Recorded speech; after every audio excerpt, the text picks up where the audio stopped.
Hello, welcome to 21 This Week. I'm Susan Heltemes filling in for Casey Aiken, and it's good to be back after our summer break. Coming up next, Purple Line in jeopardy, Governor Hogan's vacation edict, Olympic fever in Maryland, and aha moments from summer politics.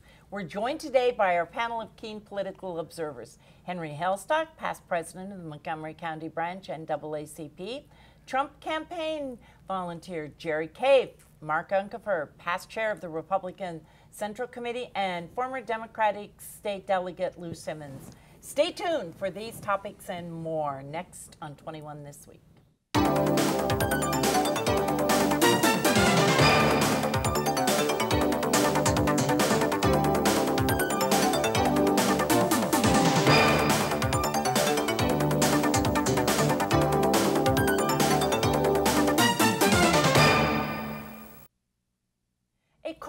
In August made the Purple Line project ineligible for federal money until the state of Maryland recalculates ridership forecasts. The judge's decision took away the required stamp of approval necessary to release the Fed's $900 million for the transit line between New Carroll and Bethesda. The judge based his decision on Metro's falling ridership, and suddenly decades of work came to a halt. Mark, the Purple Line is designed to be independent from Metro and is a unique east-west connection between Prince George's and Montgomery counties, with stops along the way, including the University of Maryland. Fans of the Purple Line cry foul at the judge's basis for his decision. Is the project dead on arrival? I don't know that it's dead, but it has had big challenges because, of course, the governor has put more of the financial responsibility on the counties. So one of the questions will be, if costs go up, whether or not Montgomery County and Prince George's County are willing to shelter that burden. Even more. Even more. It at least had a major heart attack then, huh? Is that it? Yes. Okay. Lou, the line runs near your office and has the backing of the Chambers of Commerce, the county executives, and workers who need east-west transit. Chevy Chase activists who filed the lawsuit have fought the line from the start and are now jubilant. Properties were being purchased along the right-of-way and planning was ongoing. Can the supporters gain momentum back? Well, it's only my opinion, but I think that the key word is recalculation. And if politics demands, if the public demands that we have a Purple Line, I do believe, as a matter of fact, the numbers will be recalculated. And I say this as someone who's 2 years ago was quoted in the Wall Street Journal as being a skeptic of many of the numbers which apparently the judge has found some question with. But I do think that in the end, the numbers will be revisited, there will be a recalculation, and rightly or wrongly, the project will go ahead and the $900 million will be released. My question is, can the judge, though, make a basis on ridership when that wasn't the basis of the lawsuit? I think that the question is, yes, he can. I mean, obviously he has, and I do think that in my opinion, what will happen is that they'll go back to the drawing boards, not 20 years back, and they will basically rejigger the numbers. They'll make some new assumptions that the judge finds passes muster. I do believe as a matter of politics it's going to go forward. Now, that's my opinion, but I don't believe that all of these years of in the vineyards of people putting in all this time and all this hope and based on all these assumptions is suddenly going to be shelved and forgotten. I do think it will come back in a slightly different form. Henry, what are your thoughts? It doesn't help with all this little bump when you have a small group of people that are pushing forward all the oppositions to this program. I think basically if you look at it over the long run, it will help, and especially if it's going to be managed properly, which I am very enthused about. And again, it's yes, not a part of Metro. Exactly, and that's why I'm enthused about it.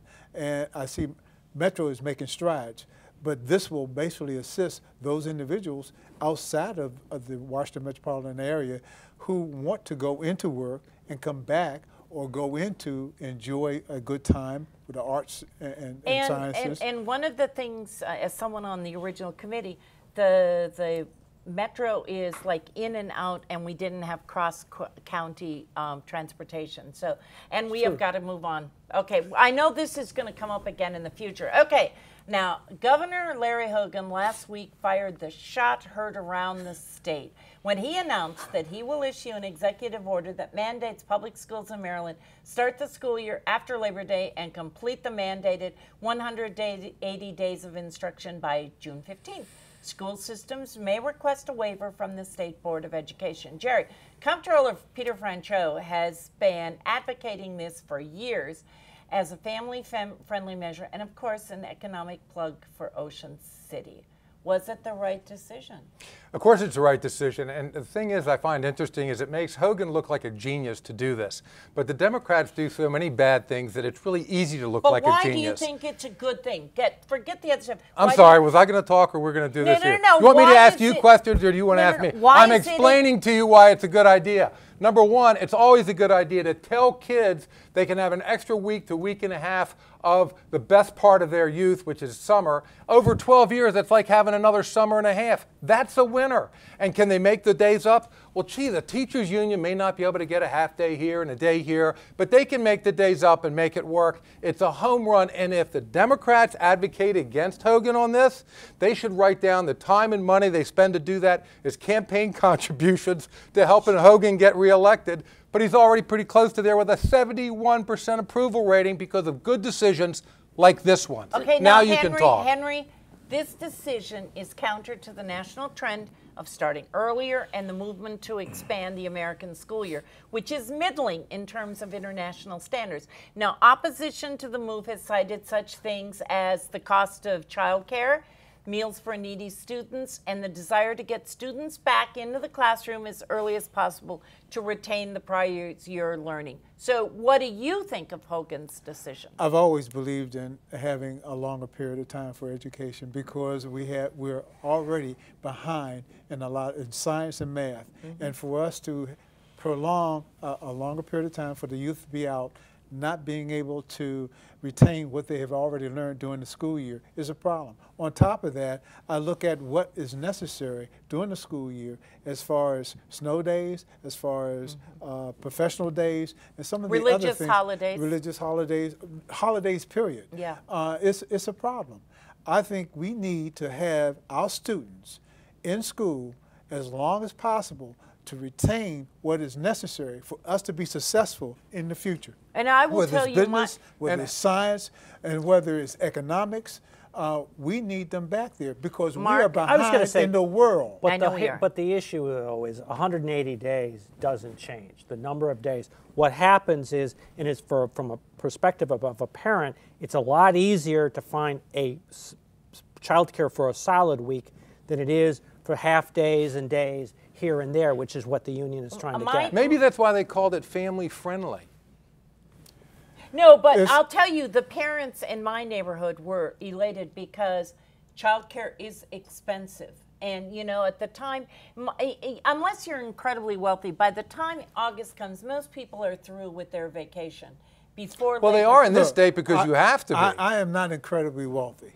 I have two sons now, they're grown men, but during their school times, I made sure that they had some educational activity. I wish that they could have gone into school. I had them in in private schools, but the time period is short. I think you need to continue this on a longer period of time. Kids learn a lot in the summers, too, by getting summer jobs. Okay, well, on that note, I know we're going to talk about this because Casey's keen on it. Okay, we're going to be right back after a short break. Don't go away.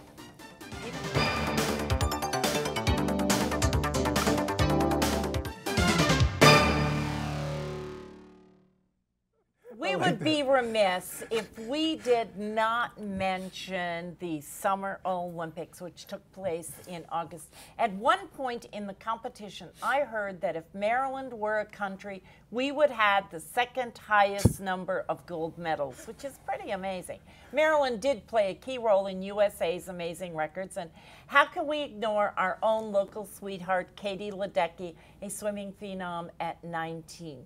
So, panel, this is your chance to pontificate. What do you have to add to America's stellar performance in Rio? Well, don't forget Michael Phelps. He came from Baltimore. Yes. Okay, so you can say There are Ledecky, but Baltimore. she You have is a number. You have a number of athletes, as you mentioned before the show started, from Maryland. But what I am impressed with is that all the while I was nervous about our athletes going over with all the bad, dirty water, you know, Zika and what have you. I think they stepped up there in Rio and did a stellar job with our athletes. And our athletes did a stellar job in representation. It's a couple and we of, beat Russia and China. I want to tell you something. What I'm disappointed about is you didn't point out that Katie Ledecky also went to the same little parish grade school I did. Although I think Why she should learned a we- lot She more went than to I did. Stone Ridge. That's for high school. She went to Little Flower. Anyway. She definitely overcome that, right? Yeah. Yes, she has. What could be worse than having yeah. a name like that back in the day? Anyway, what I think is interesting is everybody in America gets all excited that we win it. With all our money, wealth, people, and some of these sports are very expensive to excel in, we should do well. Now, for little Maryland to do this well is, I think, really fantastic because of our small size. Maryland is sometimes called Little America because we have the topographical diversity of the whole country. And we have the same thing in sports. So I think Maryland did a great job, and it's fabulous. I have to contradict his statement as far as we're wealthy and our athletes. So it took us a long time for our athletes to be able to earn some money, to get employed so that they could go in and train and what have you. It's just that recently, Russia, China, Japan, all of them, Korea, they pay their athletes year round. I mean, actually fund them, house them, feed them. Our athletes in Rio prove that America is great despite what some people say. We are great. Yes. We were great at the Olympics, right? And you'd be surprised at what the sacrifice our athletes have to do as far as economically to really train for the Olympics. You know, I've been there. And Mark, you had said something earlier about the pool system and all.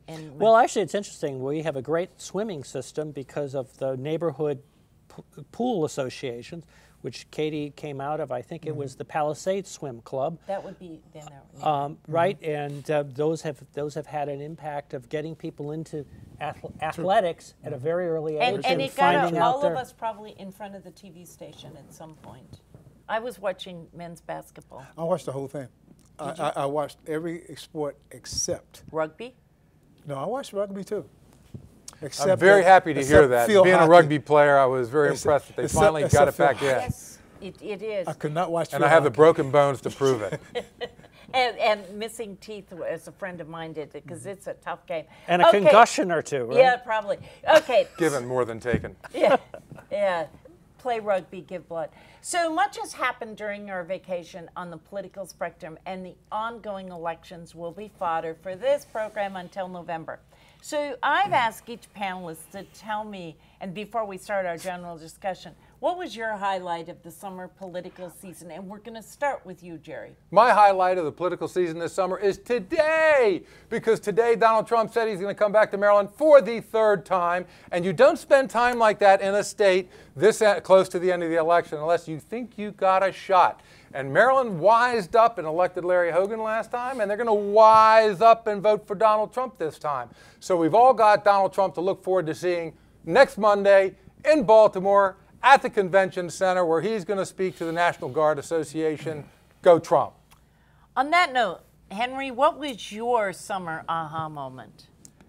It was no ha-ha moment for me for the summer dealing in the politics, because I heard the same old rhetoric, the same old promises, the same old I'm going to do this, but not telling me how they're going to do it, and specifically, more specifically, who are they going to involve in getting it done.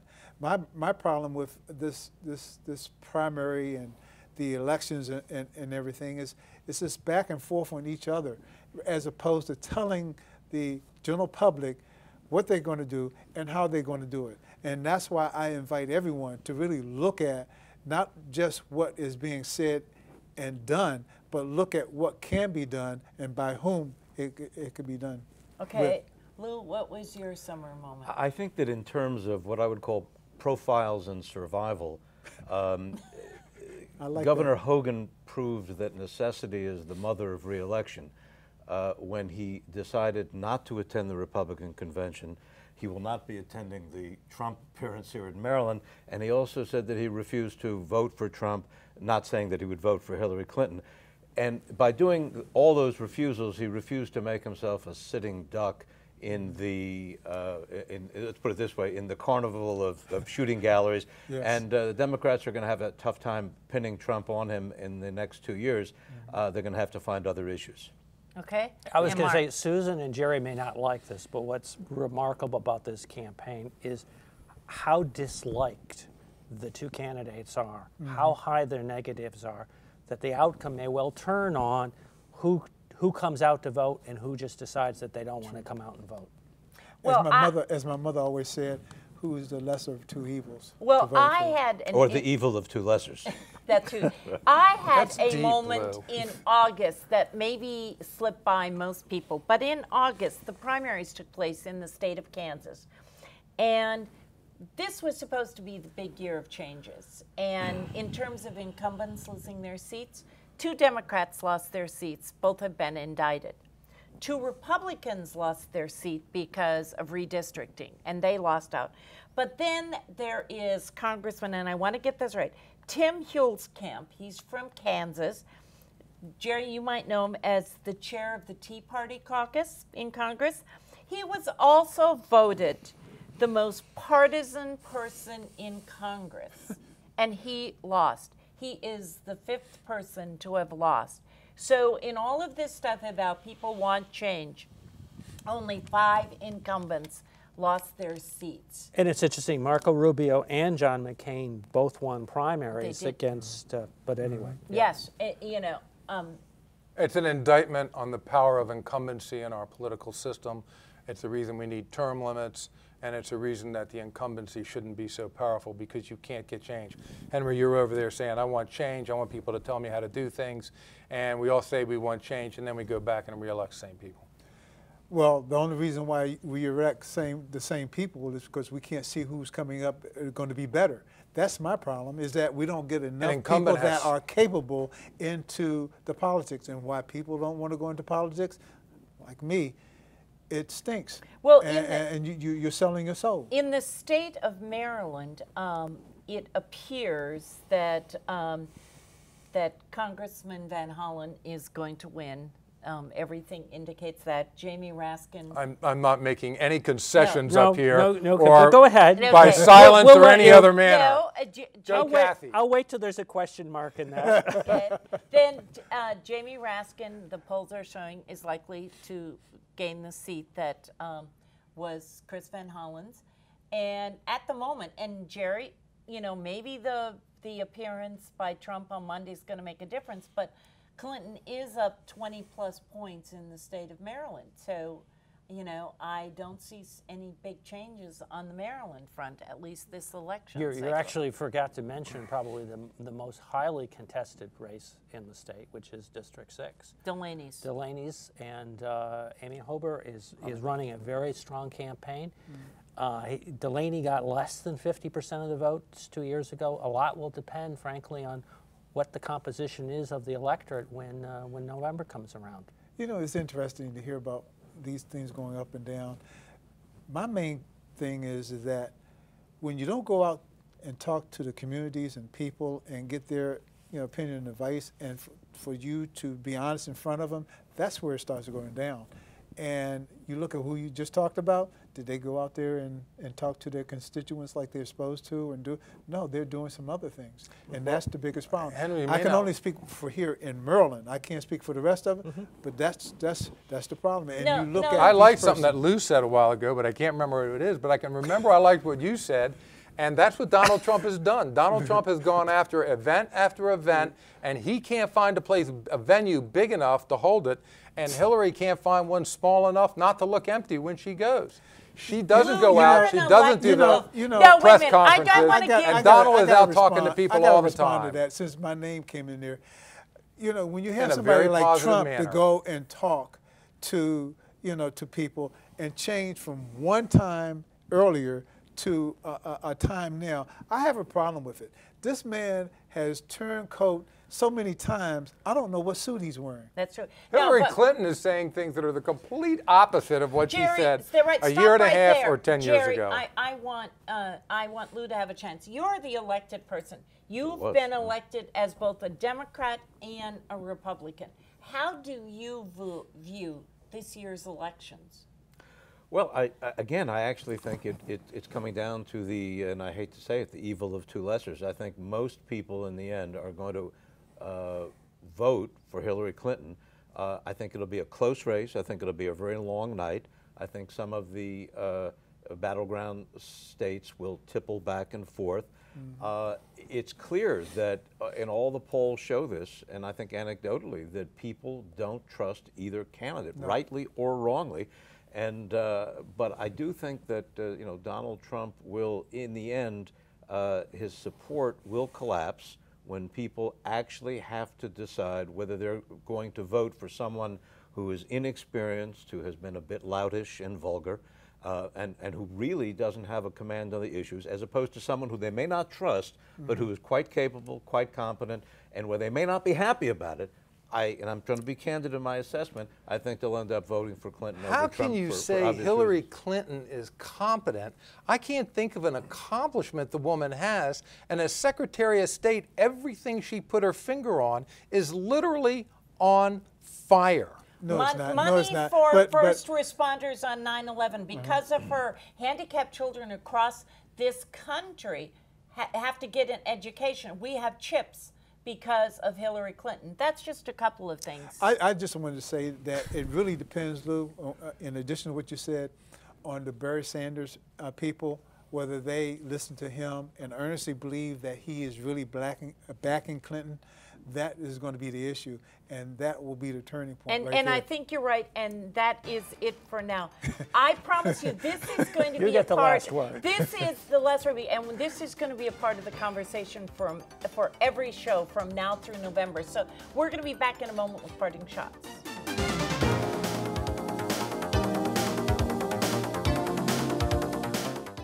Now with parting shots, Henry. I want to say that our school system needs to have our students in school studying, working hard to build up their educational future. It's incumbent that we work with them and have them in a situation where they will learn, educate themselves with math and science. We're behind the world, and to say that our African American and Latino students have a tremendous gap now and not have them be able to have a longer period of time for education is a problem. Jerry. Being the presumptive nominee of your political party is el beso de muerte. It's the kiss of death. And here's why. And it fits into two categories. If you were a vice president, then next time it's going to be your turn to run for president. Or if you were the runner-up in the primary in the previous cycle, it's, again, you're next. And both of those have bad outcomes. You will win the next primary, but you will not win the general election.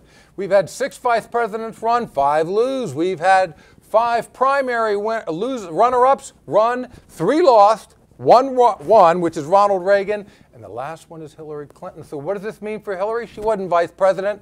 As first lady, she was more vice president than the vice president. Remember Hillary Care?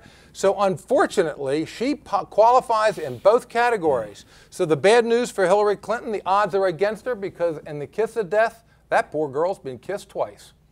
Mark. Teaser alert for our upcoming shows. One of the other issues that we'll be discussing between now and November here in Montgomery County will be the term limits referendum. It's in the courts right now, but I'm very confident that the Board of Elections will prevail, and it will be on the ballot, and it will be an issue that we'll have some fun with between now and November. And there are a couple of other ones, too, that are on the ballot. Lou. If you are an aficionado of Maryland politics, keep your eye on State Senator Robert Zirkin from Baltimore County. He is a prodigious fundraiser. He has another fundraiser on the 15th, raising money for Democrats throughout the state, and is now being rumored as a successor to President of the Senate, Mike Miller, when and if Miller finally retires. Keep your eye on Zirkin. He is someone who is a mover and shaker in Maryland politics. And speaking Like of this before he goes. things that are coming up, assuming that if Jamie Raskin does win the congressional seat, there is going to be a hot race there to replace him.